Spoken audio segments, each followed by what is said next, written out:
Shalom, selamat pagi saudara-saudara.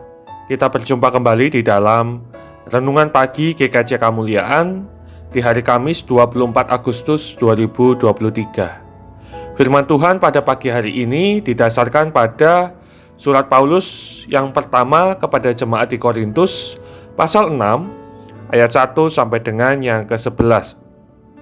Dipersilakan saudara-saudara untuk mengambil waktu pribadi membaca bacaan Alkitab pagi ini. Saya akan menyampaikan renungan pagi untuk kita semua dengan judul Menyelesaikan Konflik. Konflik merupakan sesuatu yang real dalam kehidupan relasi.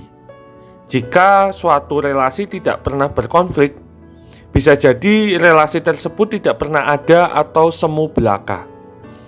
Yang terpenting, bagaimana penyelesaian suatu konflik itu dengan baik.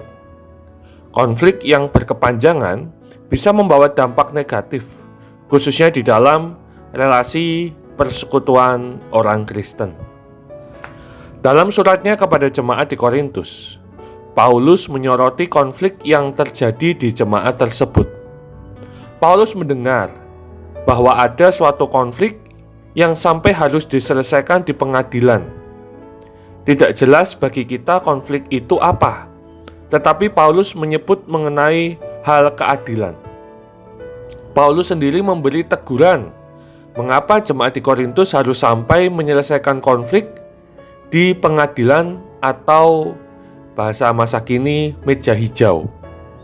Bagi Paulus, perselisihan yang ada di jemaat Korintus menunjukkan secara moral bahwa jemaat di Korintus telah kalah karena tidak berhasil hidup dalam kasih dan pengampunan. Sikap merasa diri paling benar hanya akan mendatangkan sikap tidak simpatik, dan orang di luar sana semakin alergi terhadap orang Kristen. Dengan kata lain, hal itu tidak memuliakan nama Tuhan. Untuk itulah Paulus mengingatkan dalam diri orang Kristen harus ada kesediaan mengampuni, kerendahan hati, dan kesediaan berkorban. Ini penting sebab kita sering menjumpai bahwa konflik bisa cepat selesai bila tiap pihak saling berinisiatif, mengampuni, mau berkorban, dan mempraktikkan kasih Kristus. Saudara-saudara terkasih, pagi ini kita kembali diingatkan firman Tuhan tentang prinsip penting, yaitu kasih yang rela berkorban.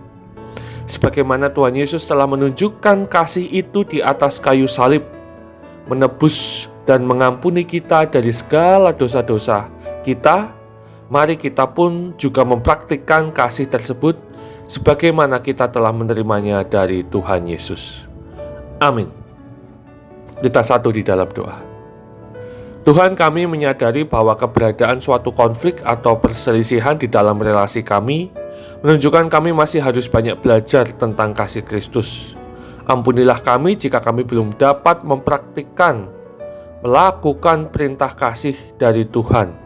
Kiranya Roh-Mu yang kudus memampukan dan melayakan kami menjadi pribadi-pribadi yang dapat mempraktikkan kasih yang berkorban kepada sesama kami, sebagaimana kami telah merasakan dan mengalami kasih-Mu itu di atas kayu salib di dalam Yesus Kristus, Tuhan dan Juru Selamat kami.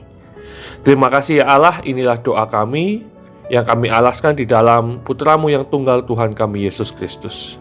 Amin. Saudara-saudara, selamat pagi, selamat beraktivitas, Tuhan memberkati.